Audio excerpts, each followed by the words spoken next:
This is Hammett. And Jessica. And you're listening to the Friendly Atheist Podcast. Please go to patreon.com/friendlyatheist podcast. If you give $5 a month, you can get ad-free episodes. And hello to everybody. Hi. Oh, you weren't saying hello to me. It's all good. I was saying hi to you too. And I feel like you're off your game this morning. It's early. We wanted to give a huge thank you to everyone who showed up last week. We had a meetup in Chicago. It was awesome. Thanks to Jess for planning everything. And there were so many, like dozens of people who came from far away who said very nice things and were super sweet. Yeah, it was a great day. Had a lot of fun. Thank you so much for everybody coming. I will have you know that I was talking on the phone to my mom yesterday, and my dad yelled from the background, "Did anybody ask about me?" So nice. He's really, really invested in how much his interview impacted our listenership. I forgot who said this to me, but one person came up to me and said, we were just making conversation. And he said, I usually listen to you at like 1.8 speed, so it's weird hearing you speak at a normal rate, which I thought was the most podcast awesome thing you could say to anybody. Because that's how I listen to all my podcasts, too. It's so strange. Sometimes when I put it on reset and it's at like 1.0 speed, I'm like, why is everyone talking slow? It's like they're talking like, oh my God, it's so strange to hear.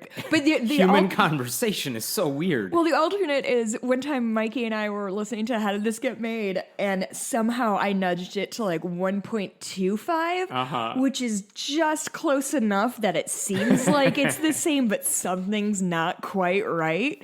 And so for 10 minutes, we're like, what is this? Like something is wrong and I cannot figure out what it is. That is awesome. Anyway. That makes sense. Listen to your podcasts on regular speed. No. Fucking loon. No. You can listen to twice as many podcasts if you listen to 2.0. That's how it works. I listen to twice as many podcasts by having half as many friends. Hey, that is also true, and that is why I listen. I believe that makes it 4 times as many. No, that's awesome. And I also want to thank Lauren, who so many of you reached out after we mentioned Discord last week, offering to help set it up. We did get a Discord server set up with the help of a listener named Lauren. The link to that Discord for anyone who prefers chatting about the show or atheism or life or feminism, whatever it is, we'll have that link in the show notes, and be nice and don't make us have to step in there and ban you and, internet stuff. I don't know exactly what Discord is or how it works, so if anybody can send me like a 90-second tutorial, that's all I need. If you listen to it at 2.0 speed. You motherfucker. But yeah, it's set up, and there are already, we posted a link to it earlier in the week, but there are already a bunch of people on there discussing whatever it is they discuss. I haven't stopped by yet, but I will. So, when you try to foster an online community, the idea is you're supposed to be a part of it, not, I don't know, people are talking about shit. You go talk about shit too. I'll pop in at some point. It's all good. Yeah, I don't know why atheists are so bad at fostering community. It's so strange. Why don't we have friends? I wanted to start with just a wild story that happened right after I think we recorded last week, but it's still making headlines for all the wrong reasons. There is an organization called the National Religious Broadcasters. It's one of those nonprofit groups we try to raise the tide for everybody who works in this sphere. So if you're a religion reporter and you need access to, you want to connect with other journalists, we are here to facilitate that and help you. But it's kind of like the National Prayer Breakfast, where it's like, it sounds nice and inclusive. It's a Christian group. Sure. They don't try to hide that. But this is the National Religious Broadcasters. Okay. They have a staff. It's a big nonprofit. They have a lot of allies in the faith community, in the Christian community. And about 2 weeks ago, I want to get his title right, the Senior Vice President of Communications at a group dedicated to communications, right? It's a big deal. His name is Daniel Darling. And he went on MSNBC. Daniel Darling. Love that name. He went on MSNBC to talk about vaccinations and to talk about, whether there's something about Christianity or faith in general that makes some people hesitant about getting the vaccine. Yeah. And this is the guy to do it because he's in connection with all these other religious broadcasters. And he also likes to talk about the story of his great-grandmother, Wendy Darling, who Stop it. one night Stop a little it. sprite flew into her room and flew off to Neverland. He had actually written an essay for USA Today earlier in August, actually promoting vaccines as a Christian, saying, look, my faith isn't in conflict when it comes to vaccines. Like, go get them. Right. And so let's talk about it. You're a guy who works for this Christian nonprofit group that's fairly large. Come on MSNBC on Morning Joe and talk about what it is that you want to say. And as far as I can tell, I watched the appearance, it was fine. He didn't say anything controversial. He's just like, these two things are not in conflict. We know the pandemic hurts people. You can make, I'm not quoting him, I'm paraphrasing myself here. Like, you can make a pro-life argument, Right. As to why you should get the vaccine. We've seen plenty of evidence of that. I would say they're all pro-life arguments to get the vaccine. Yeah, and you could also bring up, like, why are evangelical Christians, white evangelicals, more prone to believing conspiracies about the vaccine? You could talk about their desire to follow right-wing pundits instead of, theoretically, what Jesus taught, or why are evangelicals specifically so bad at this? So this guy was on national television doing something I find very useful, saying, look, I'm one of you. I'm saying there's no conflict. Yeah. You should get vaccinated. He said, like, my Christian faith tells me, I'm not quoting him, I'm paraphrasing, my Christian faith tells me to love my neighbors. Getting vaccinated is an extension of that. Sure. He said there's nothing about the vaccines that violate the core beliefs of my faith. Totally fine. Good. That sounds like the type of media appearance any organization would kill for. You look good. Yeah. You represent the group. It's all good. So a couple of days after that appearance on Morning Joe, he was fired. So here's the $1 million question. What did he do that the national religious broadcasters decided was a fireable offense? I mean, obviously it had something to do with the anti-vax, but I can't think of what he would have. Okay, just tell me. Sure. So basically what they said is you were in favor of vaccinations, and we at this organization have a policy of being neutral on COVID vaccines. And you violated that rule by telling people they should get vaccinated. And therefore, you are not being neutral on a position we, as a group, are neutral about. They just managed to find a way to be on the wrong side of every issue, huh? It's so doesn't it sometimes blow your mind, like, the kind of contrarian nature of these people, that literally anything that, like, we say, like, hey, science says you should put on sunscreen and try to take walks most days. And they're like, no, fuck you. I'm going to stand on my roof and put mirrors pointing at me because you told me I get, like, everything. We're like, hey, this would be a good idea. They're like, it's like sharing a country with 40% of Americans who are also 2 years old. Just all they know how to say is no. And it's to the easiest moral questions ever. Like, should gay people have rights? Yeah, and I they're think like, so. what civil rights? We oppose that. Should we not put a bounty on women getting abortions? No, we're fine with all that. Yeah. But yeah, I just want to state this very bluntly. The national religious broadcasters seems to think there is a legitimate debate about the efficacy of vaccines, which there isn't, and that urging people to get vaccinated and save lives and stop the spread of COVID is apparently too partisan of a thing. And so they fired their communications guy for saying the right thing. I mean, I don't understand what their position is, because if you are neutral on vaccines, you are anti-vaxxer. I don't care how you want to slice it. Yeah. There is no neutrality here. And this wasn't even getting into, like, vaccine mandates. Right. Which I also think should happen. But that isn't what he was talking about. He was just saying, like, vaccines are good. I got vaccinated. You good. You should get vaccinated. It's good. Yeah. And they're like, what? You did that while wearing your title as one of our staffers? No, like, they're neutral on a thing that is killing people directly, like human adults, And the not fact even that unborn mystical creatures. It's a fireable offense. That's No, this is awful and I hate it. And then, of course, I had to go digging into the group, trying to figure out what else are they wrong about? Because this isn't the first time this has happened. And so just to give you, this isn't just a Christian group. It's a hard-right evangelical group. In 2014, this organization kicked out a Christian publishing company because they released a book saying homosexuality was compatible with the faith. I remember these guys. Yeah. In 2015, they had their annual convention. Who was their keynote speaker? Me. Mike Huckabee, which, all right, fine, I get it. He's on the right. He's Christian. This is a speech in which not only did he denounce transgender people, but he said, if I could pick my gender in high school, I totally would have showered with the underage girls. I remember that too. Yeah, that was at their convention. He literally said to a room full of people, hey, if I had the opportunity to perv on some girls in high school, I would have done it. Keep your women away from me, please. And his daughter is now going to be the future governor of Arkansas. In 2017, the NRB's then president at the time signed the Nashville Statement, something we talked about, which was like a lengthy declaration of anti-LGBTQ hate. Cool. Like, yes, trans people are not people. Nailed it. He Got it again. Signed off on that. And now, apparently, they're so pro-life, they're going after people trying to eliminate COVID.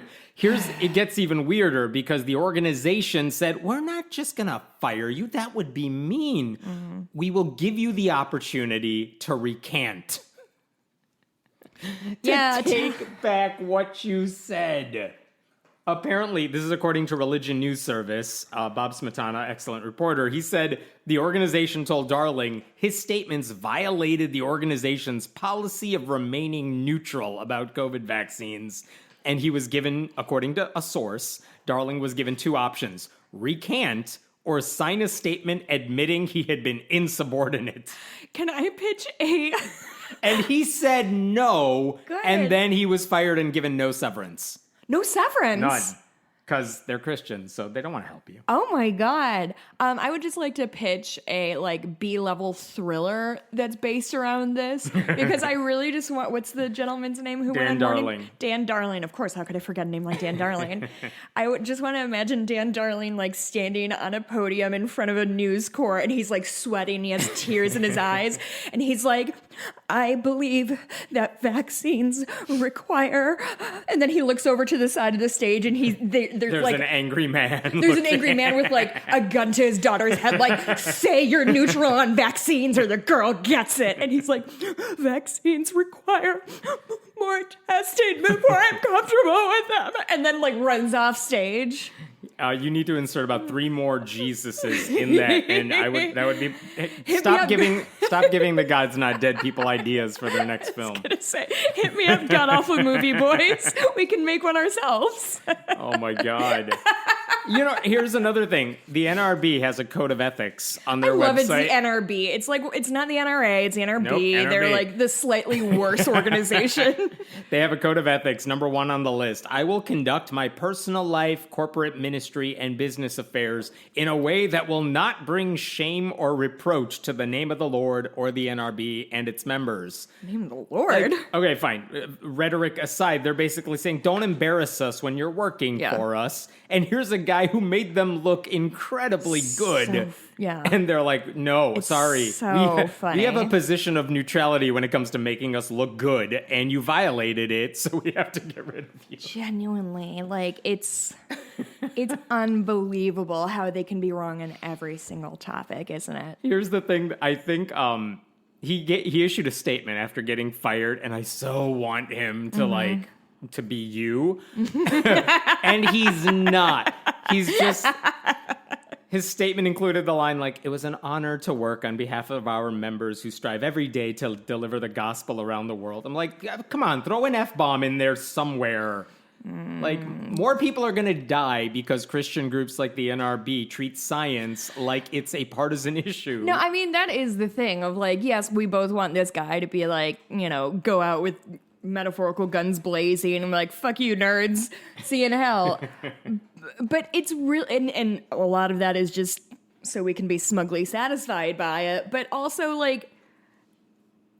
it's his moment to be No, you are wrong. I am right. If you're firing me, my muzzle is off. These people are dangerous. If they are encouraging you, if they're not actively encouraging people to get vaccinated, then they are dangerous. Go fuck yourselves, NRB. They've been doing damage control, the NRB, all week as this story has played out, because there's no, like, two sides about this firing. Right. It just makes them look bad. Yes. And so they're like, well, someone fed the religion news service, like, wrong information. We did not, like, magically fire him and not give him notice a note, like, or something. And but basically everything they're saying confirms it, because they said, we gave him the chance to apologize. We didn't just fire him. It's like, that's the point. Yeah. You still said what you did was wrong. Right. That is the issue. Right. Like, God. Right. No, they don't. They don't get it. And they never will. And of course, like, all the cancel culture types. Oh my this God. is the sort of group that promotes, like, the left, the liberal, evil left, and their cancel culture. And they're like, I'm sorry, you said vaccines are decent, and people should. Sorry, you need to get out. You cannot work for our group. They fired him. They didn't cancel him, which is different and worse, I guess. Did you see that the cover of The Economist this week is about the illiberal, like, left? And how it's, the liberals are so canceled. Like, Texas just passed the abortion law. The Economist, you said? The Economist, which is generally, like, decent on a lot of issues. Hey, journalists, you don't need to both sides everything to death. And, like, yeah, people go a little bonkers on Twitter when somebody is, like, in the crosshairs. But, like, eventually, usually, it all dies down and everybody just kind of goes on with their life. Like, Louis C.K. is probably touring again. Like, we can't. If we were any good at anything, we would at least be able to cancel him. I'm going to tell you all right, I'm switching gears to a different story. If you know how this ends, don't say it out loud. But basically, there was a woman at a school board meeting this week. Where was this at? I should know where it's at. It's in California, in San Diego, I believe, and Encinitas. A woman appeared at a school board meeting. You know how this ends. She's like, what? Mask mandates? Vaccines? How dare you? Okay. So she basically says, my name is Carrie. You see my shirt. It says mama. I'm a mama bear, like echoing Sarah Palin. And basically she says, you can buy those at, like, Target. I'm like, sure. you don't have to earn those. You can't just put out a shirt and be like, see, this means I'm a bear. I'm a big bear lady. She identifies as a bear. That's their one joke. Yeah. She basically said they have a mask mandate in the school district, and she said, I am here to tell you to unmask our children. The pandemic is over. That's a quote she actually said. It's not. She said, I don't know who you think you are, that you think you have more of a say than us, the parents, and our doctors. I don't know who any of you think you are. I really don't. It ends today. We are declaring our freedom tonight. We do not consent to the lies, fear-mongering, and abuse. You all know it's abuse. All this to a school board that said, let's try to protect kids and give them a mask mandate. One of those MAGA cultists who shows up at a school board meeting, it's happening across the country. These people all appear. They're like, we want our kids in school. When on the other side, they're like, homeschool children, public schools are evil. This is the same class of people as that woman who tried to stick a fork on her face to prove magnetization. Do you remember her? Yes. It's like that same kind of thing. It's a very, like, Parks and Rec Pawnee town hall meeting where somebody is like, I found a sandwich in the park and I ate it. It has mayonnaise. I hate mayonnaise. Can you fix that? So, like, this is the caliber of people we are dealing with. This is not like an upstanding member of her community who is well respected. Probably she's Mama Bear. Let me drop the bomb on this. Because that's not the story. Because that story's a dime. That's a dime a dozen at this point. Here's the reason. So I'm watching this clip, and you see this mom give this speech, very proud of herself for giving this speech. Oh yeah. And Ron Filipkowski, who is on Twitter and posts a lot of these videos, and he seems to get access to a lot of these crazy right-wing videos, which is great. Here's what he said when I first saw it, and this is the video that went viral when he posted it this week. Woman wearing a mama t-shirt at the Encinitas school board meeting says her cubs will refuse to wear masks this week. We are done asking you for permission. The pandemic is over. We are declaring our freedom. Then she says she and her friends are running for school board. And you see the video, and it's her screaming at this board. Okay, fine. here's what wasn't in that tweet, and it's not his fault, and there's no more characters left. That woman has a history, and you probably know her history because... Is she the lady who stuck the fork to her face? Close. No. Different woman. Oh. In 2009... Oh, no. She won the title of Miss California, which meant she was going to compete for, I believe, Miss USA. Miss America. No, there's two different pageants. This is the Trump-owned Miss USA pageant. Oh, sure. And when she made it to the final round, like of 5 states, and this is the part of the tournament, that pageant, where they ask every competitor a question. And famously, like, remember Miss South Carolina? Oh, of course. I just watched that video the other day. Gave this word salad of an answer about something or and another. such as the Iraqis. I think some of the Iraq and the Sudan. That was good. That was Miss South Carolina. This one, Miss California, Carrie, whose name was Carrie Prejean. Now she's married. It's Prejean. Carrie Bowler. Yes. Love it. Perez Hilton, the gossip columnist, was one of the celebrity judges, and he asked her, this is in 2009. Oh, no. I'm going to paraphrase the question. He basically said, 4 states now have legalized marriage equality, same-sex marriage. Do you think marriage equality should be legal across the country? That was the gist of his question at the time because it was a controversy at the time. Yeah. Her answer was, we live in a land where you can choose same-sex marriage or opposite marriage. Oh. You know what? In my country, in my family, I believe that marriage should be between a man and a woman. No offense to anybody out there, but that's how I was raised, and I believe that it should be between a man and a woman. I mean, one, she's a bigot. Yeah. 2, she used the phrase opposite marriage, which was just funny, and everyone mocked the shit out of it. Opposite marriage. But also, she became famous at the time for basically being this spokesperson for bigotry at a time when the tide was turning for across the country. I love the "it's just the way I was raised" argument. As if that's a defense. Yeah, exactly. And if you can go back to 2009, she ended up taking 2nd place in the pageant. And of course, she goes on the Christian Martyr tour where she's like, had I done the politically correct thing and said I support it, I would have won. And Donald Trump was running the pageant. People love to say shit like that. Yeah. That is to me the equivalent of like Bernie Sanders would be up 12 points right now. Like, well, you can't just say things. Donald Trump was managing the pageant at the time. This is before he was running for anything. And he said in an interview after all that controversy occurred, quote, she would not have won anyway. Like, if you look at the scores... It wasn't dependent. You that mean didn't this change thing anything. she declared isn't based on any reality? I cannot believe it, and I won't. But as part of her Christian Martyr tour, she was like speaking to Focus on the Family's then leader, James Dobson, and she said, I felt as though Satan was trying to tempt me in asking me this question. And then, by the way, unrelated to that controversy, she lost her title as Miss California because she just wasn't doing her job.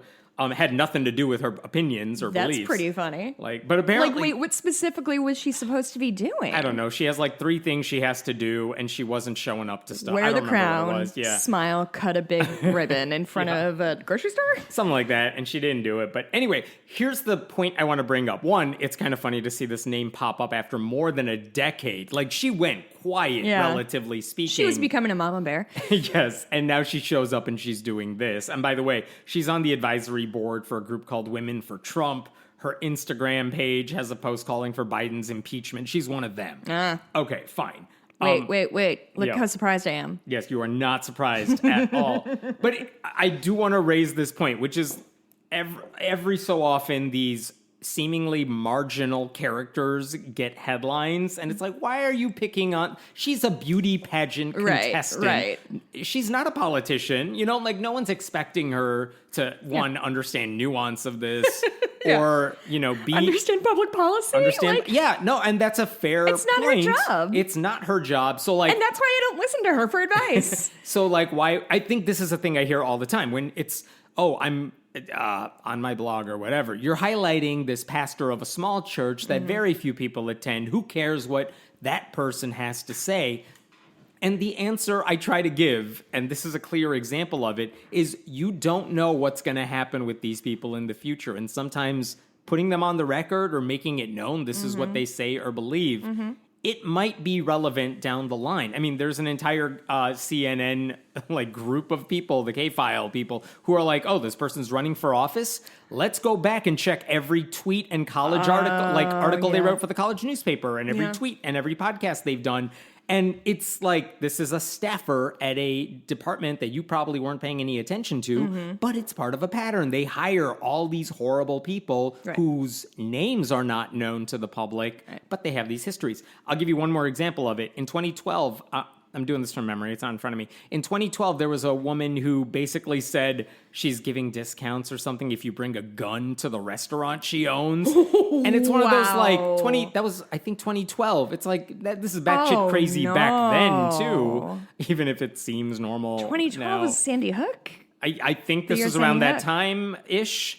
Certainly it was in the conversation of gun violence. I mean, it would track for that to happen, right? And it's like, who cares what a random restaurant owner who is crazy is saying? Who cares what her policy is? I mean, why is everyone spending so much time talking about her? You know who that person was? Lauren Boebert, who is now a congresswoman, and basically the same person, hasn't changed one bit. Right. But it's the thing, like, we've covered Greg Locke, the MAGA pastor from Tennessee, who has, like, his congregation. It's not small, but he's not running a mega church. He's, beholden to a very small group of people. But that's the sort of person who could easily win a local election without much difficulty.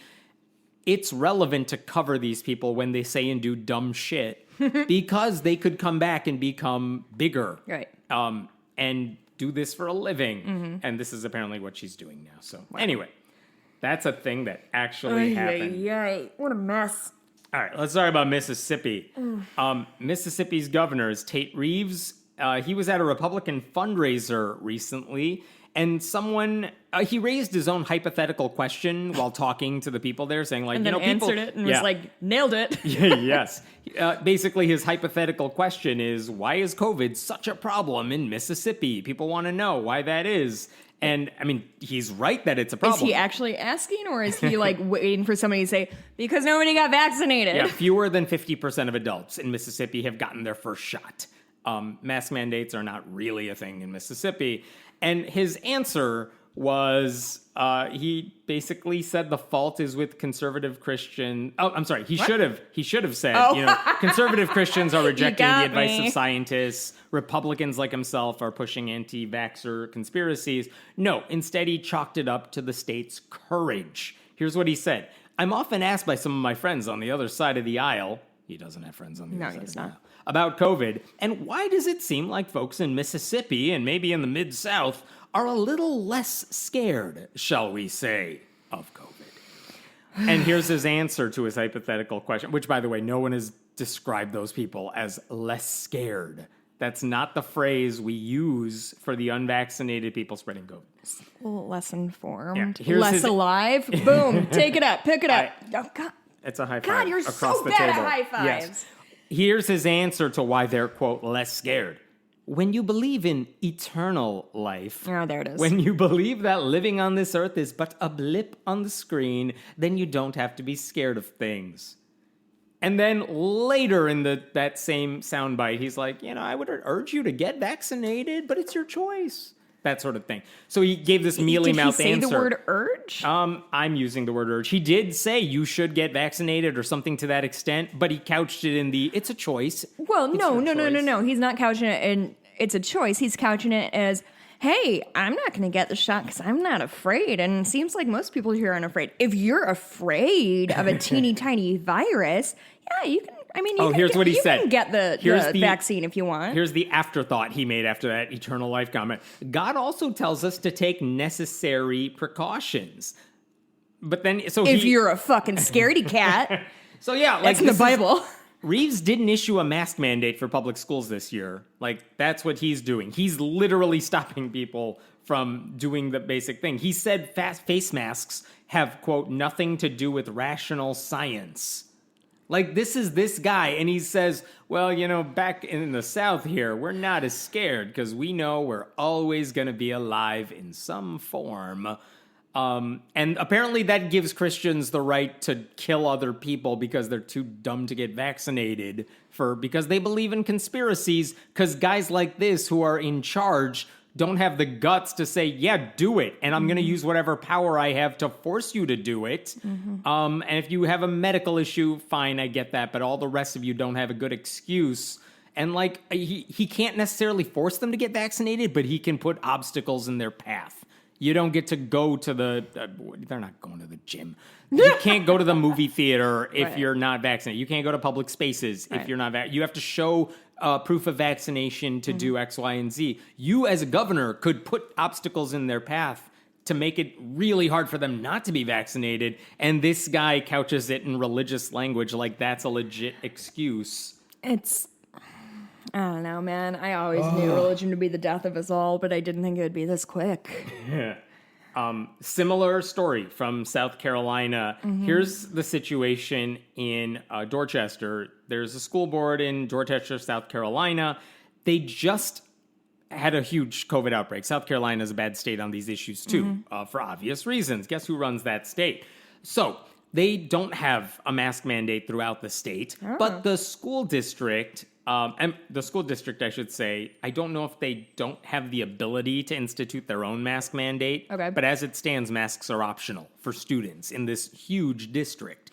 And one thing that students are known for doing is acting in their own self-interest, even if it makes them stand out in school. No, wait, kids don't want to stand out. No kid wants to be the one kid in their junior high class who has a mask on. Are you kidding? Right, and yeah, the peer pressure would help if there was a mandate, and they don't have that. Peer pressure is extremely effective. And this week, or maybe at the very end of last week, if you have COVID or symptoms of COVID or close contact with someone who has COVID, like you do have to quarantine yourself. You can't come to school. And last week, they said more than 20% of the student body, we're talking over 5,000 students in this district, were out of school because they had a connection to COVID or a close contact. Christ. And because more than 20% of the student body was out, and by the way, 264 staffers were out. And again, on any given day in a large district, a lot of teachers and administrators may be out.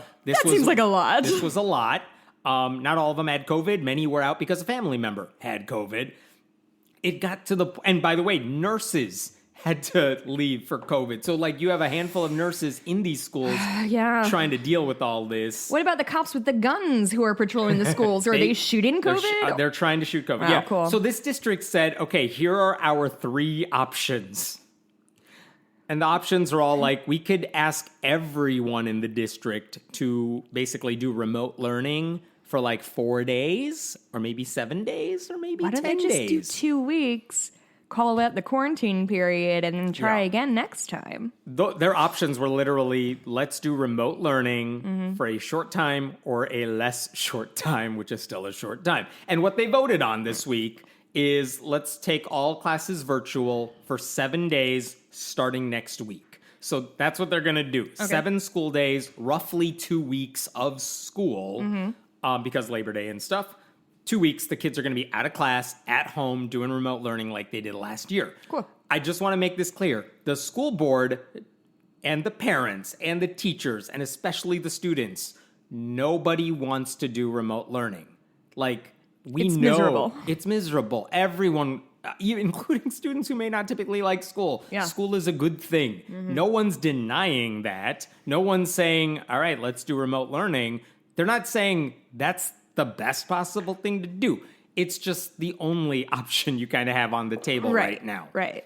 So this is basically what all the school board members were saying. Like, we don't want to do virtual learning. We want everyone to be at school, but it's just not tenable right now because friggin' everyone is leaving because of COVID. Right. So, you know what? Maybe if we just make everyone stay home for 2 weeks, it'll be a little better when everyone gets back. Right. Because their goal is, all right, it'll be 2 weeks of school sucks because it's virtual, but then at least you can come back. And they just want everyone to come back. The alternative is, well, let's just not do anything, let the problem fester, hope it goes away, and it won't. And then they may have to be in a situation where it's remote learning for everybody for the rest of the school year. Right. They don't want to do that, so this is their option. It's not a good situation to be in. I wish they would just do a mask mandate. I don't think they're able to do that. So they chose the 2-week quarantine. Okay, that's your backstory here. One school board member, her name is Barbara Crosby, hated that the only options on the table were 4 days of quarantine or like 10 days of quarantine. She was so mad that there's no option that says Ignore it and it'll go away. Yes. She wanted everyone in school all the time. And that wasn't even an option given to her. So she like stormed out of the board meeting, very angry and upset about it. So it didn't matter. She was outnumbered. They're going to quarantine for like 7 days. Okay, fine. But there is a local news anchor, Raphael James, Live 5 News. He wanted to interview her. Like, why do you feel this way? Which, I don't send any hate his way. He's right. Like, he wanted to talk to her. But doesn't this feel like, we're going to a diner in Iowa to talk to these 5 Trump voters? I watched he did a 22-minute interview with her that they posted on Facebook. I'm sure they only showed clips of it on the actual broadcast, but they posted all 22 minutes of his interview with her. And you could tell this guy is exasperated with her because he's just trying to get a fair answer. I mean, here's the question he's trying to get an answer about. If COVID is a serious threat, and it is, how do you support leaving kids in school no matter what? Right. Because obviously the reason they're in this mess is because so many kids have to be taken out of school. Right. So he's like, how can you say they should stay there? Because we know what's going to happen then. Right. So that's kind of what he wants to get at. But he's also supposed to be an objective reporter. He's trying to be nice. This woman did say yes to doing an interview. Sure. Ask me anything. So you watch this interview and he's like being very deferential and polite and he's like respectful. Like, thank you for sitting down. I really appreciate that. Here's the conversation at one point. Like he asked her this question many times. Here's what Crosby says at the very end. I hope and pray that our kids don't get deathly ill or we don't lose any children. But you know what? That's not that's up to God. And then the reporter chimes in. I'm sorry, say that one more time. I didn't hear that one little bit there. Like, it sounded like you said that's not your concern. I just want to make sure. And she chimes in. No, I didn't say concern. I said it's not going to be my decision. It's going to be, God decides who lives and dies, right? That was the end of the interview, basically. So just to recap this, he just wants to know, why are you pushing for all these people to stay in school no matter what? Everyone wants them to be at school. I will grant you that. Right. But they can't be because people are getting sick. And adults with immunocompromised bodies and adults in general like are catching COVID. The kids who are younger than 12 can't get their vaccines yet. So like this is not working. Right. I mean, you can't seriously say, let's just leave them in school and hope it goes away. Right? I'm giving you the opening. Fill in the blank for me. And her answer is, I hope that doesn't happen. But basically, if it does, it's not like I did it. God's choosing it. How do you reason with that? How do you... you don't. When... I feel like people think that religion often is either like, oh, it's priests being abusive or it's sort of harmless, whatever. But like...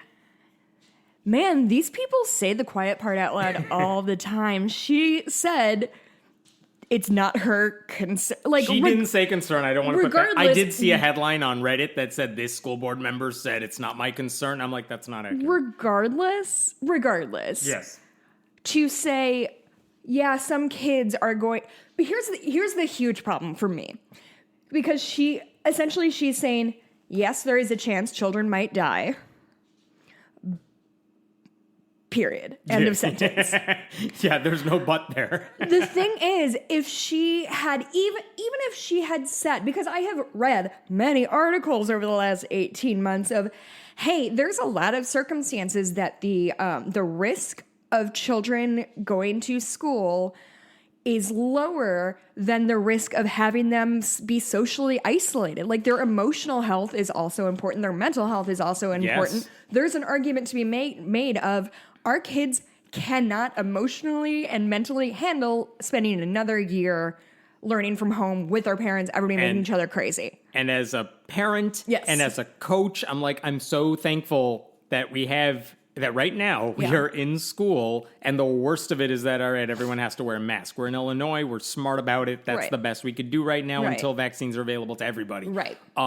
I coach a team, and this week we had to have auditions that involve public speaking, and everyone's wearing a mask. And I know that's annoying to everybody. Oh, it's the worst. And I it's hate wearing a mask. And imagine having to wear it for 8 hours a day in class, except for like lunch. Yeah. It's not fun. We know it's not fun. But if you're arguing like kids can't deal with it, no, like my kindergartner figured it out fine. Right. It's just a thing they do for now. Like, it's not that big a deal. And so the problem comes to, she is willing to risk the lives of some children. I'm not implying that she wants children to die. I'm saying that she's... That's a consequence of what will happen. Exactly.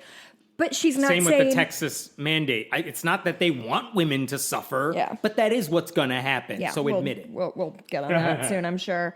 Because I think the main problem... I take that back. They kind of do want women. Well, no, of course. Oh, yeah. Like, it's not that she's saying, I am willing to risk the fact that some kids may get sick and may even die because the benefit is X. Mm-hmm. Literally, the only benefit she's listed is, it sucks and my kid doesn't like it. And like, I don't know. And she doesn't want her That's kid an home. Argument against broccoli. So is that our next step? Like, it's just, that's the problem. They asked her, are you supportive of a mask mandate? No, she's not. How about social distancing? Clearly not, because she wants these kids unmasked and unvaccinated in the classroom. Right. Which, again, that's why so many teachers have to call out. I don't know what else you could do when you're trying to reason with somebody whose argument is, nothing I do matters. It's in God's hands. It's like, you're the one that ran for this seat. Mm-hmm. You got elected somehow. It is the same thing as Republicans who get elected so they can do everything they can to hold up the progress of passing laws, because they genuinely believe... I don't know.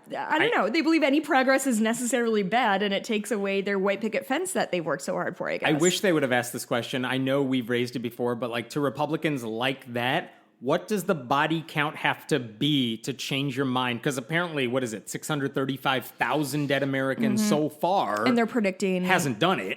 Yeah. So how many dead kids is she willing to deal with? How many dead teachers, administrators is she okay with before she recognizes, virtual learning temporarily? Mm-hmm. All right, fine, I'll deal. I want an answer to that. Well, what I'm curious about is... I want to know what they want to do in Texas with all the babies that they're going to force to give birth to. Are you going to adopt them, Ted Cruz? No, of course not. Mm. So, what do you want? Are you giving these women the support they need to raise the kids? They haven't addressed that, because why would they? They don't care. Yeah, I mean, and I don't even know if somebody like this, does she know anybody? She must have known somebody who's at least had COVID or... Yeah, just look in church. Yeah, I don't know. I don't know. It's just, it's so childish. It's just people who want their way no matter what. And thank goodness she was outnumbered on this school board, but...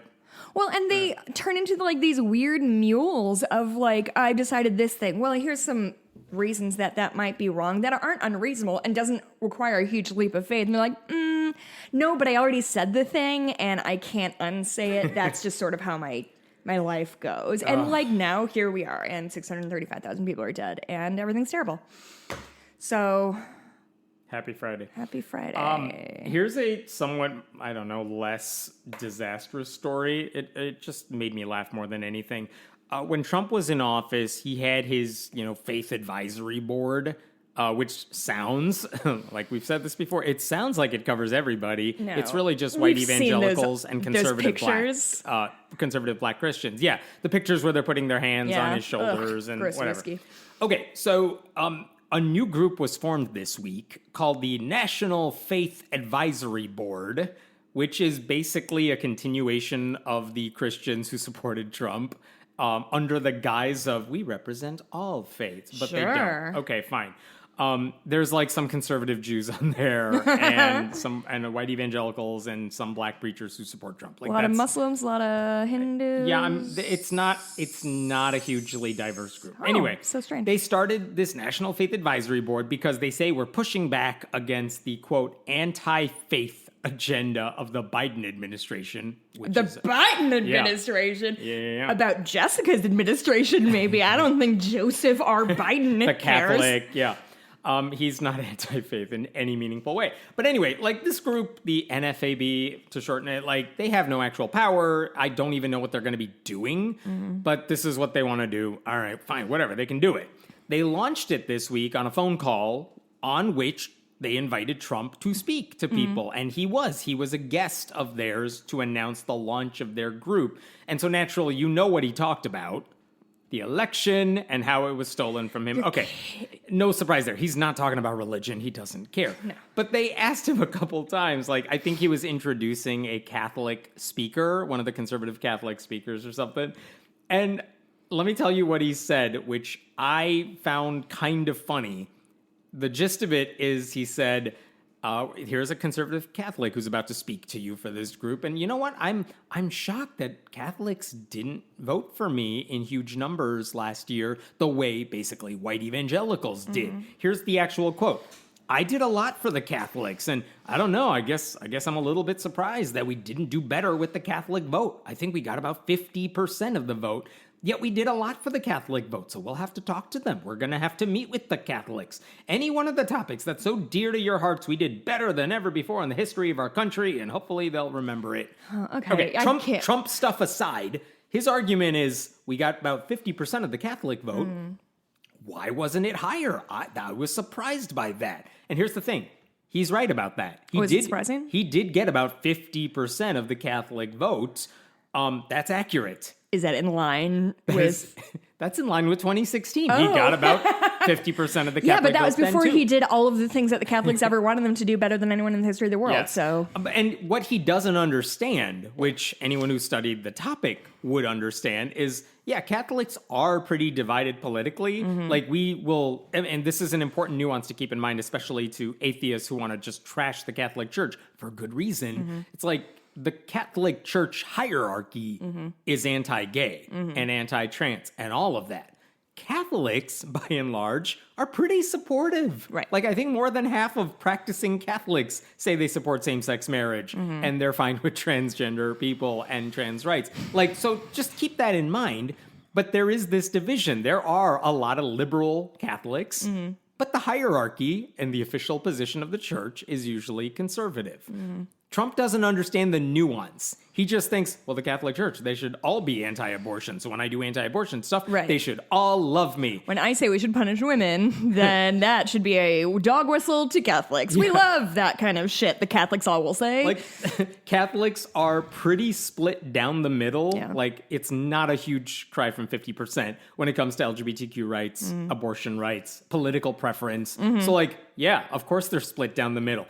And like the one thing is that conservative Catholics and white evangelicals are like totally on board with anti-abortion stuff. And again, this is the Trump mindset. He's like, well, I did all the anti-abortion stuff you wanted me to do. How come all you Catholics don't love me? It's like, because they're not all the same. Yeah. White evangelicals, I know they're not all the same, but a whole bunch of them are. That's why they get their own group in every survey, because they think alike. White evangelicals, by and large. Right. Can I pitch an idea of why Trump is so confused about this? Yeah. And far be it for me to try to dissect that melon head, but I wonder if it's because all of his religious advisors, when it came to, no, genuinely, like when it came to like the evangelical Christians, his advisors would say, like, I don't know, just bash gay people and say you hate women. Yeah, because it's what they want. It's what they want. So when his Catholic advisors come in, who are probably more in the, like, hierarchical structure of the Catholic Church than just your average, like,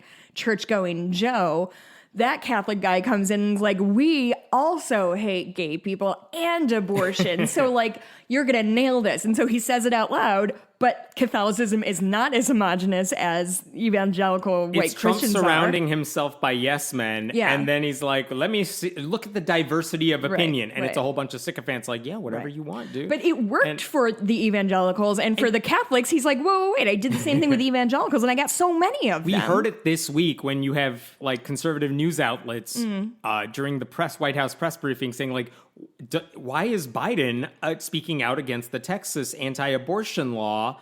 And they're like, because he's pro-choice. Right. And they're like, but isn't he Catholic? And it's like, oh my God. Yeah. Do you not understand that there is a division here? Right. Like Joe Biden doesn't have to believe the hierarchy of the church on these political issues. Mm-hmm. And again, even if he may very well think in his personal life he's anti-abortion, which, all right, I don't care what you think about it. He's running as a public figure. Yeah. So he's like, I mean, in terms of policy, pro-choice. To be clear, I kind of care, but that's neither here nor there. But there are reporters who are like, how come he's not falling in line with the Catholic Church? I thought he was Catholic. Like, do you know that pretty much half of all American Catholics don't agree on that? Okay. Then Trump got even worse. Feign confusion. What? Yeah. Then he was inviting a rabbi to speak at this faith call, and he expressed the same shock about Jews in America. I'm quoting Trump again. Look what I did with the embassy in Jerusalem. Oh, no. And what I did with so many other things. Israel has never had a better friend, and yet I got 25% of the votes from Jews. I think they have to get together with the religious groups all represented on this call. I think he's basically saying we need to figure out how to get these people in line. Yeah. Because only 25% of them supported me after all I did for Israel. And again, he's not wrong on the number. Like, it was about 31% of Jews, American Jews, voted for Trump. Everyone else was for Biden. But also, that's not a surprise. Only about a third of American Jews supported what he did in Israel. They don't care. They're not aligned with the conservative political wing in Israel. They're like, I'm not supporting your right-wing politics. Is he just shocked every time he doesn't get 100% of the vote? Is that what's going on? From certain groups. He's like, oh, well, black Christians, I know they oppose they're gone. Because, but when it comes to like Jews, he's like, I did the Jew thing that you wanted me to do. I did the Israel stuff. Yeah. How come you all don't care? Because not every American Jew is aligned with American foreign policy in Israel. This is not a surprise to anyone who has paid any attention to the subject. Right. But he acts like I did a thing. You all should have supported it, and you didn't. Like.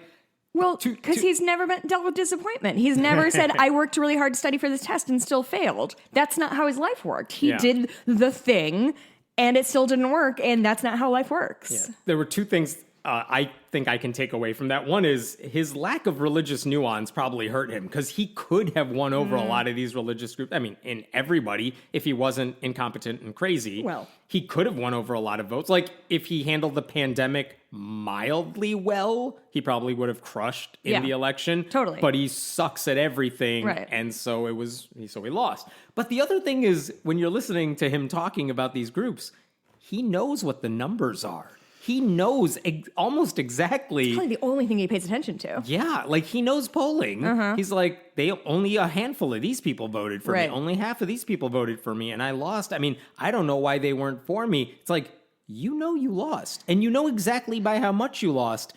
And I know this isn't a surprise to anybody, but that's a very different statement from the one he gives at his public rallies, where he's like, I won all the votes, and then they stole them from me. No, when it's like more of a private phone call, he's like, only 25% of Jews. I thought I deserved more, but he's stupid, so he didn't get them. But it's like, you lost, and you know by how much you lost. It's just interesting to hear it when it's not in front of a large cheering audience. Yeah, that is interesting. Isn't that fun? I like that. Anyway, all right, here's a happier story. I had to do one happy story, Great, yeah. Okay. This is actually coincidental with the Texas stuff going on right now, but the Satanic Temple, which I need to clarify, does not represent all Satanists, but the Satanic Temple, which is the more, we're going to use our religious beliefs for political gain sort of thing. Kind of the flying spaghetti monsters of religion. Yeah, they're using their status as a religion to argue that access to abortion is a faith-based right for them. And, I mean, they've been doing this for a while. Like, the Supreme Court, literally, the U.S. Supreme Court said last year they're not going to hear the Satanists' challenge because they were trying to overturn Missouri's medically unnecessary abortion laws. Like, you got to wait 72 hours. You got to get 2 different visits. And they're like, this violates our religious beliefs. And the Supreme Court said, no, we're not listening to this case. So an earlier decision against you stands. Okay. Another woman sued Texas officials earlier this year, saying their ultrasound laws, like you got to get an ultrasound before you can get an abortion, Does she need it? No, not for health reasons. They just want to try to guilt trip you into avoiding an abortion. She said that got in the way of my satanic abortion ritual. And they sued over that. That is actually still in the courts right now. Interesting. Okay, here's the latest approach from the Satanic Temple. This week, the Satanic Temple wrote a letter to the U.S. Food and Drug Administration saying, we want our members to have access to abortion pills without having to jump through any regulatory hoops. Because right now, God, correct me if I'm wrong, misoprostol, the first pill you would take, that requires a prescription. Mifepristone can only be obtained through an approved prescriber, and you can only dispense it in accordance with certain guidelines.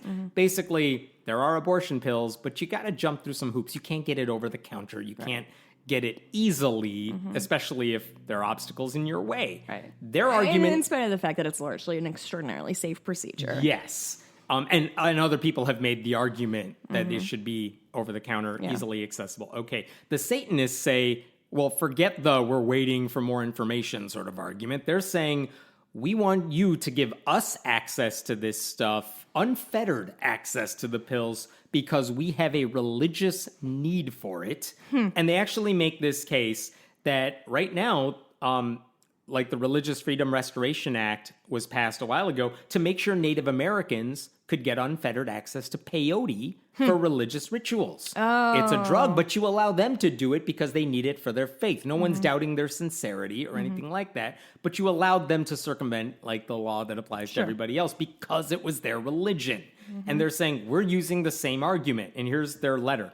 Given that peyote is a Schedule I drug with no accepted medical use, the Satanic Temple's request for access to prescription drugs is an even more reasonable ask that should be granted under federal law. They went on to say, the satanic abortion ritual is a sacrament which surrounds and includes the abortive act. It is designed to combat feelings of guilt, doubt, and shame, and to empower the member to assert or reassert power and control over their own mind and body. Basically, they said the government's argument for why this thing has to have hurdles, that requirement substantially interferes with the satanic abortion ritual because the government impedes the member's access to the medication involved in the ritual. So basically, they're making a faith-based argument for why their members should have access to the abortion pills. Yep. And will it work? Probably not. I do find it amusing that they're basically using a conservative Christian argument that has been used so many times for so many other reasons. Like, we want to deny, contraception access or insurance, comprehensive insurance to our employees. Why? Because our religion said so. And the Supreme Court's like, yeah, all right. Yeah. So this is the same argument. Their attorney said if the FDA doesn't affirm their request in 60 days, they'll file a lawsuit. Again, some people will say this is just for show. I do think the point they are trying to make is an important one, which is if we allow religion to be an excuse to get away with everything, we've seen it during the pandemic, this is a much more reasonable request, saying you don't have any reason to say no to us. And if we're making an argument that there's a religious use for this, all the more reason for you to let us have it. I get a religion too. Yeah, and can you imagine for a second, though, if a court was to side with them, or if the FDA approved it, conservative Christians would have just turned a bunch of women into Satanists really quickly, just on principle. And a court couldn't say you're not really a Satanist. You can't ask me that. How dare you? Yeah. I'm amused by the idea. I don't know if it'll be successful. They haven't been successful with a lot of these faith-based lawsuits yet. But again, I kind of want to know what rationale a judge could use to say we're not taking you seriously, so we're going to say no. Or the FDA would say we're not going to let you jump hoops because I want to know what they say. Yeah, I'm very, very, very curious to see how that shakes out. I'm not optimistic because I've been alive for 35 years. One last story for you. This is from Liberty University, which you might remember, besides Jerry Falwell Jr., last year, even when the pandemic was starting, they're like, we're keeping our campus open until they just couldn't get away with that for a while. And this week, Liberty University announced COVID is serious enough right now, the Delta variant is serious enough right now, that they're doing a campus-wide quarantine until 1 week from today, September 10th. Why? Because there are, at the time of like this podcast a couple days ago, or when I saw an article about this, there were about 159 active cases of COVID tested positive at the school, 124 among students. Oh, no. Again, keep in mind, masks are not required. Vaccines are definitely not required by the student body. So all classes are going to be held online for 2 weeks. They did say students can use the facilities, dining areas, things like that, but we're not going to stuff you into a lecture hall. Sure. So they're shutting down the school for a little bit in minimal ways. What's amazing is how many Liberty students are so opposed to this for the same reason as like that crazy school board member. There's a guy, Landon Nesbitt. He started a petition to end the lockdown. And here's what he said. This is a petition that a lot of people have signed. We, Liberty students, feel that the university should deliver on its promises. In-person learning. First of all, they weren't learning to begin with. Like, why start now? You weren't getting an education to begin with. He went on to say, for many students, the nature of freedoms that Liberty University encompasses, no mask required, in-person lectures and teaching, is the very reason this university was chosen for higher education. The lockdown was unexpected and unwanted by the vast majority of students here on campus. Therefore, we request the ending of this lockdown, which, of course, it's unwanted. No one wants a lockdown.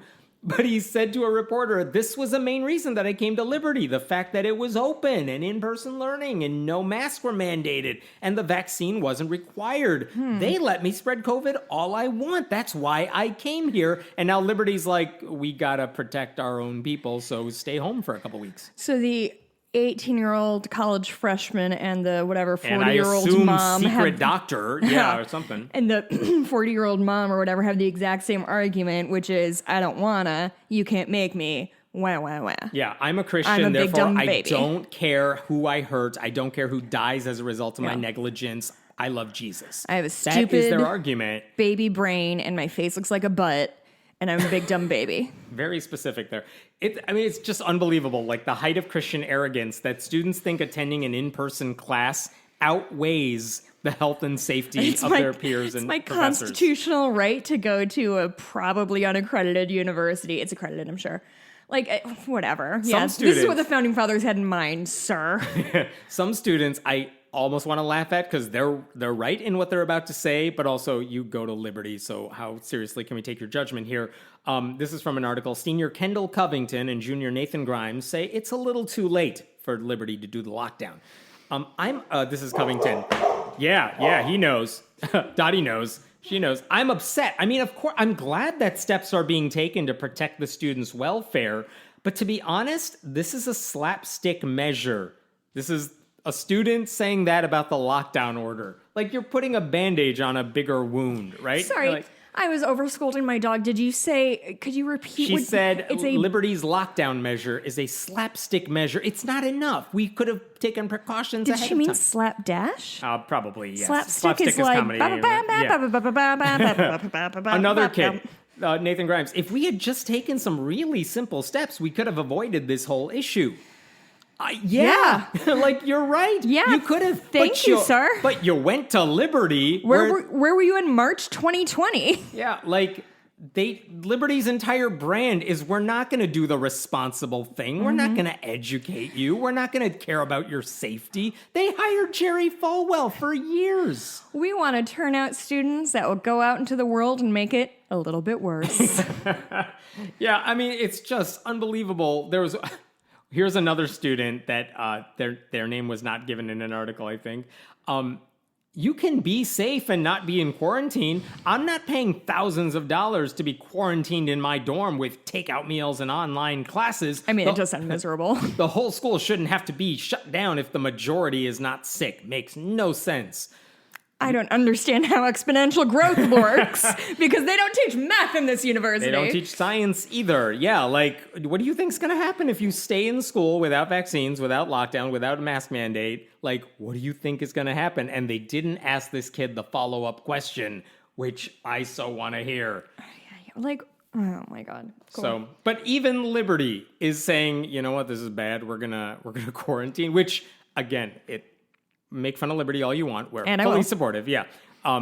For them to make that move is a big deal. Yeah. Because they totally did not want to make their move. Their entire thing is we're not doing what everyone else Right. is doing, even if your health is on the line. Right, Jerry Falwell Jr. did that too before they had to let him go for other reasons. And now here's the new people who are like, all right, maybe we should shut down for a little bit. And it's only getting, I think today, I was reading this morning that the cases since this all came out have tripled. I don't know what the number is, the raw number is, but like, it's a clear crisis on campus for obvious reasons. And they're doing a little something about it. I agree. It's not much, but it's almost like, yeah, all right. It's so bad that even the conservative Christian school is like, maybe we should pay attention to the virus. So like, it only took a year and a half for them to acknowledge that COVID is bad. Oh, man. I don't know. This is terrible. And with that, my list has been checked off. Could you do me a favor? No. God damn it, Hammett. Could you give everybody an overview of kind of what happened with Texas and the Supreme Court and Sure. just like a high level look at like why Let me tell you the nuance of the yeah. legal. No, they circumvented. There's no law that says women can't get an abortion. There's no law you could point to that says this is unconstitutional. They're just saying, if you notice someone doing it, we're going to give you a bounty. We're going to shut down the clinic. This is not a legal answer. I'm sorry. Don't listen to me for legal answers. And the Supreme Court, the majority of the Supreme Court said there's nothing for us to really take action on here, even though arguably there is. Yeah. And they're just like, no, we'll just let it slide because you're not giving us like the bill that is unconstitutional, Right. technically. And so with this, You should ignore me. I don't think any of that's right. But basically, it does allow for people to sue if they think someone has had an abortion past 6 weeks, which is well beyond, which is before some women even know they're pregnant. well before. Yeah. And it allows you to not only sue them for having an abortion and get money out of them, $10,000 if you turn them in and can prove that they got an abortion or something. If there's an Uber driver that drove them to a clinic, you could sue the Uber driver. You could sue the clinic. They are on the hook for defending themselves in court. They're on the hook for paying up if it's proven. And if it is proven, then the clinic gets to be shut down. And here's the thing. I mean, don't listen to my legal analysis. Please don't quote me on that. I will say this, though. I think this was designed to be such an overreaching measure, like the most dramatic anti-abortion bill these Republicans thought they could like pull off. Why? Because they kind of just assumed it would get struck down by a court somewhere, and then they get a win-win. They get to tell their base, I tried passing an anti-abortion bill, so give me all your pro-life money. Right. And also, look, the courts suck. They stopped me from doing it. We got to put conservatives on the court, like true conservatives on the court. And like, that's what Republicans have been doing for decades. And now they accidentally wrote a bill that was so bad.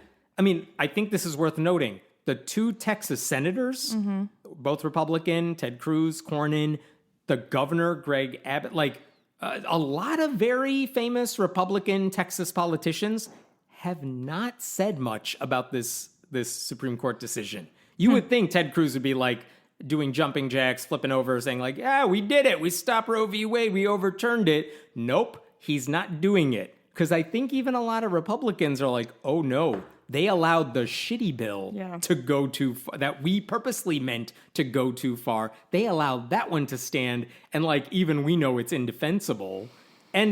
But it obviously is defensible because the Supreme Court was like, yeah, this is great. I mean, if you're a Democrat, I think the thing you have to do, because I'm a political strategist, is you just pin this on every single Republican. You belong to a party that wants to punish women and doctors and the friggin' Uber driver who takes them to a clinic.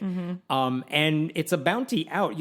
There's very little risk to falsely claim someone got an abortion. They're still on the hook to pay out like legal defense bills and stuff. You can accuse anybody. There's no system in place to verify any of these things, which is why so many people have been like doxing slamming the website with false complaints and stuff like that. But like, I think Republicans accidentally got what they wanted because they always assumed like someone would stop them from doing the horrible thing. And this time it didn't happen.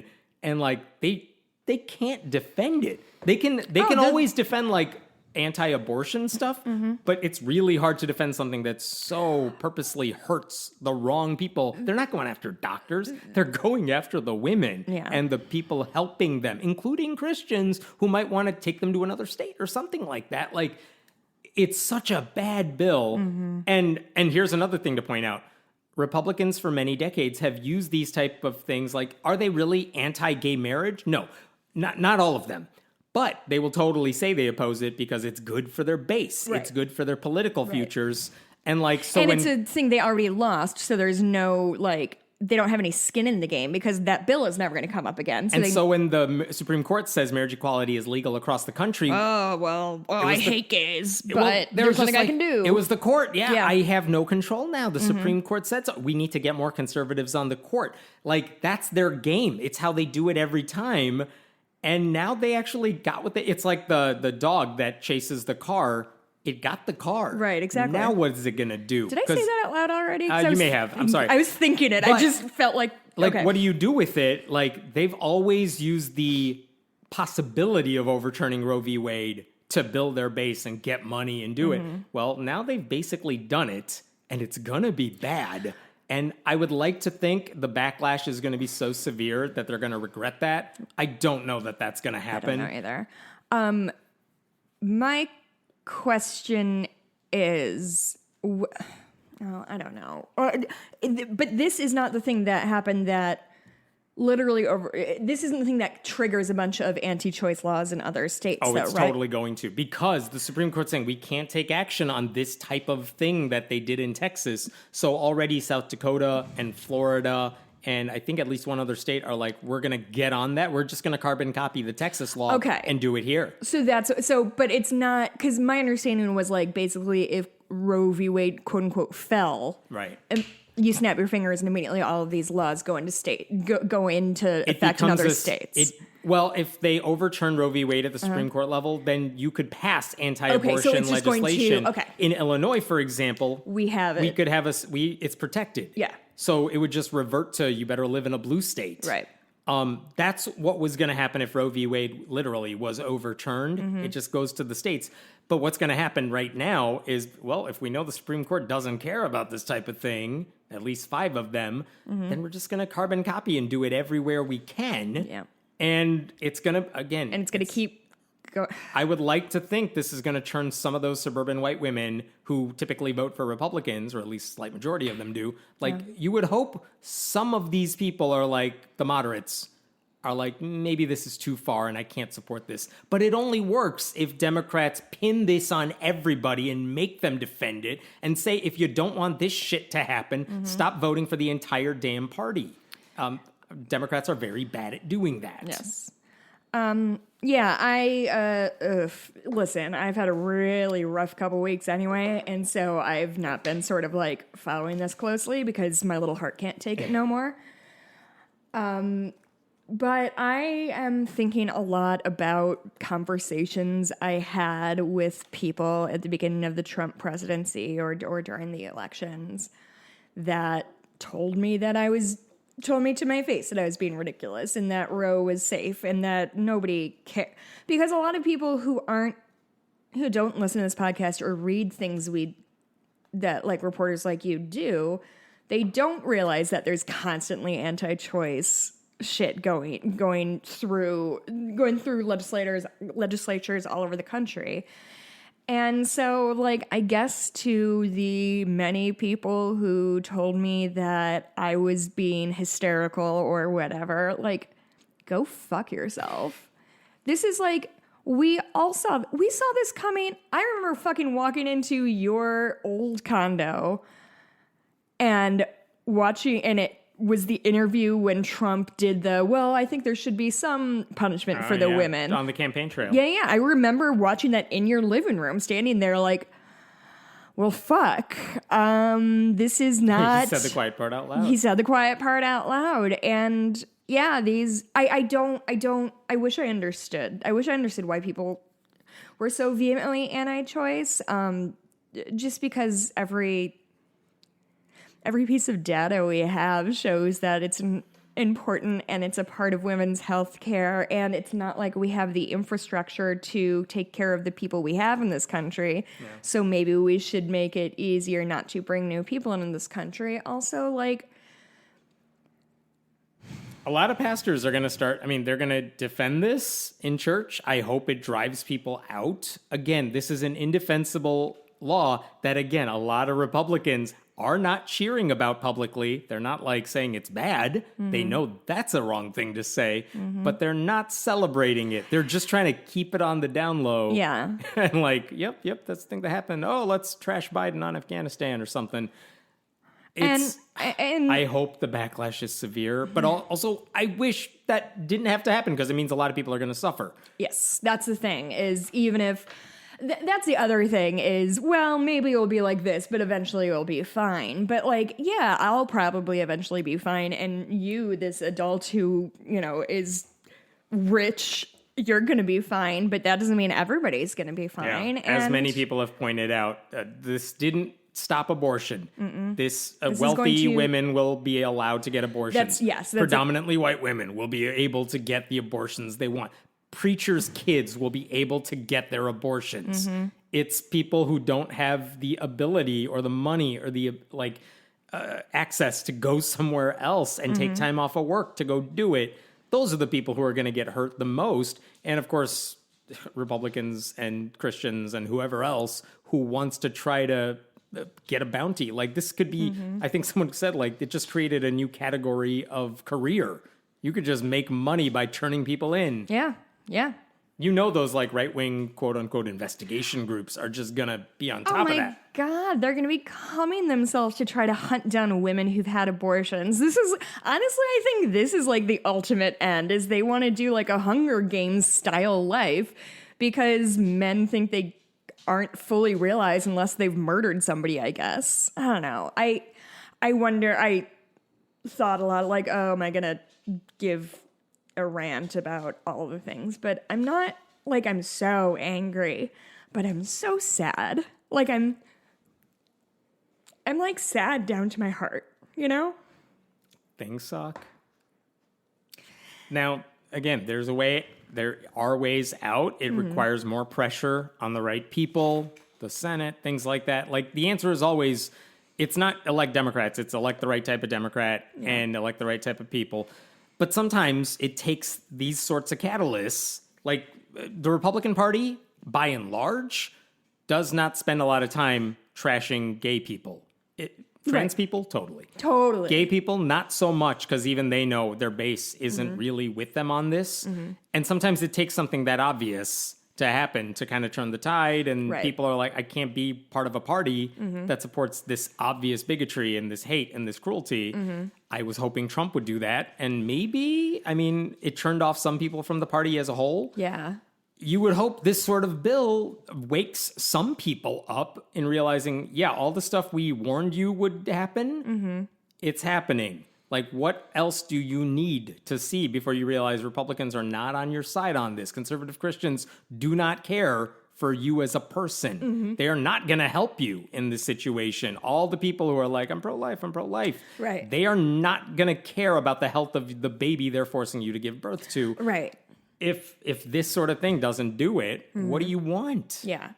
And like, just, boy, I have seen more times than I'm enthralled with the thing about like, well, why can't, just give birth and then put it up for adoption? There's so many people, so many homes waiting for children, which like maybe for white infants there are, but not for, Black kids from, the inner city who are teenagers and have had a rough childhood. You know what I mean? Like, yeah.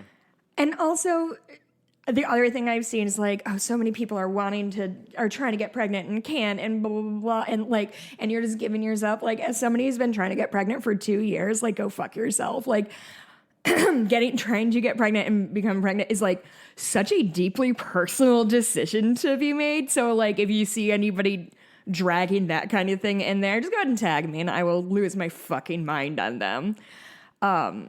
Yeah, it's just, it's what we saw coming. But all is not lost. Like, I am going to take maybe the next few days. When my therapist asked me, I'm like, oh, no, I was just like kind of having a pity party. She was like, oh, so how long? 2 or 3 hours? I was like, oh, no, like a week. What are you talking about? And she's like, you can't do that anymore.